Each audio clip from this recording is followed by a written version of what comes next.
राजस्थानच्या या सहलीमध्ये आपले स्वागत आहे. जोधपूरला ज्या तलावातून पाणी पुरवले जाते तो हा जलाशय पर्यटकांसाठी आता खुला करण्यात आला आहे. पर्यटकांनी नेहमीप्रमाणे थोडा कचरा केलेला असला तरी या किनाऱ्यावर आपल्याला नीलगाय प्रत्यक्ष अनुभवायला मिळते. आजूबाजूला पहाडी जंगल, राजस्थानी वाळवंट आहेच. म्हणे अरावली पर्वतावरून हे पाणी येते.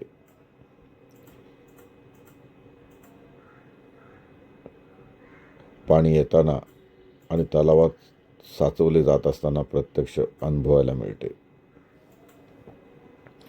नीलगाई सोबतचा अनुभव अत्यंत विलक्षण होता. नीलगा एवढी माणसाळणी असू शकते हे माहीतही नव्हते.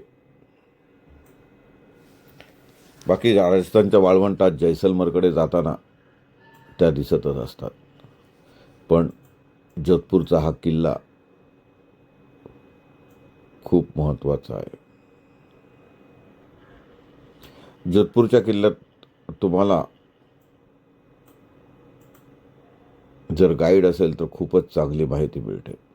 विशेष म्हणजे जोधपूरच्या किल्ल्यात विश्वस्त संस्थेचे गाईड असतात. एक ठराविक रक्कम आकारून ते त्यांचे काम करत असतात. जैसलमेरला मात्र थोडी लुबाडणूक होते, फसवणूक होते. गाईडना तुम्हाला ऐतिहासिक महत्त्व, वास्तुशिल्प दाखवण्यापेक्षा जास्त रस हा तुम्ही दुकानात जाऊन खरेदी कशी कराल आणि त्यांना कमिशन कसे मिळेल याकडेच असतो.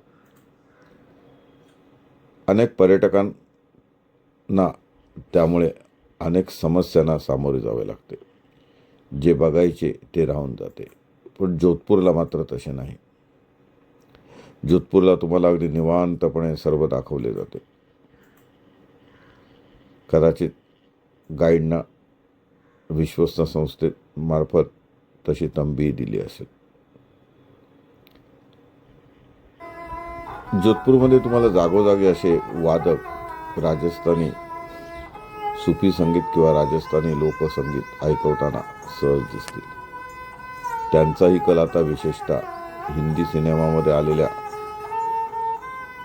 गाणे बजावणीकडे असतो. पण तरीसुद्धा त्यातला राजस्थानी ठेका, माधुर्य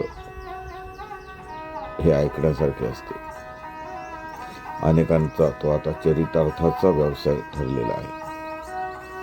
पण राजस्थानमध्ये प्रत्येक पर्यटनाच्या ठिकाणी असे वादक, एकतारीवाले बसलेलेच असतात. याचेही कौतुक व्हायलाच पाहिजे.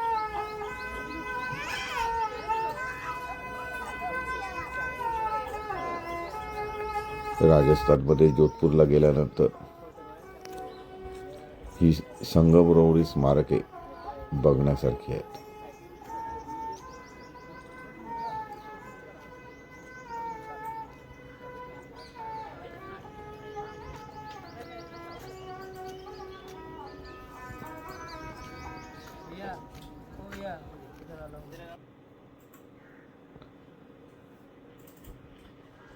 एकंदरच जोधपूरमध्ये स्वामीनारायण मंदिर असेल किंवा अन्य कोणतेही मंदिर असेल, ज्या पद्धतीने लाल दगडाचा किंवा गुलाबी दगडाचा वापर केलेला आहे, त्यावर जे कोरीव काम केलेले आहे, त्यातील जी शास्त्रशुद्ध रचना आहे, तो सर्व अनुभवण्याचा विषय आहे. या स्वामीनारायण मंदिरामध्ये दशावताराचे खांब कोरलेले आहेत. प्रत्येक देवाचे चित्र कोरलेले आहे. नवग्रहांचे चित्र कोरलेले आहे. आणि देवळाच्या सभोवती विशेषतः श्री गणेशांचे कोरीव काम खूपच रेखीव झालेले आहे.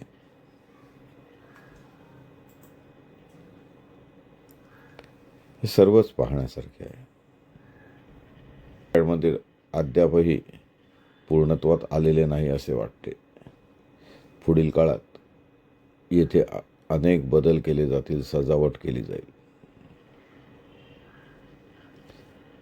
इतर स्वामीनारायण मंदिर प्रमाणे इथे जास्त सिक्युरिटी नाही, जास्त बंधने नाही. तेव्हाच हे मंदिर बघून घेणे खूप महत्त्वाचे आहे.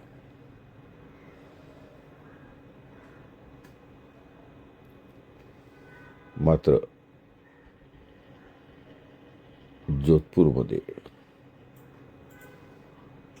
जेव्हा तुम्ही किल्ले बघायला जाता तेव्हा तेथील वास्तुशिल्प, तेथील दरवाजावरील लाकडी कोरीव काम, बांधकामाचे प्रकार हे तुमच्या मार्गदर्शकाकडून, गाईडकडून समजवून घेणे अत्यंत महत्त्वाचे असते. प्रत्येक दरवाजाचे महत्त्व, प्रत्येक गॅलरीचे महत्त्व, राणी महाल, राजा महाल, तसेच बैठकीच्या खोली, सल्लामसलतांच्या खोली, सचिवांसाठी, मुनिमांसाठीचे खोली, या सर्व माहितीपूर्ण असतात. फक्त आपण थोडी चौकशी करणे गरजेचे असते. राजस्थानमधील दगडावरील कोरीव काम बघण्यासाठी पर्यटक येत असतात. ते निवांतपणे बघणे महत्त्वाचे आहे. खरेदी होऊन जाते, गाईड त्यामागे लागतात, पण त्यापेक्षा त्यांना स्पष्ट सांगून हे कोरीव काम अनुभवणे, त्याचे महत्त्व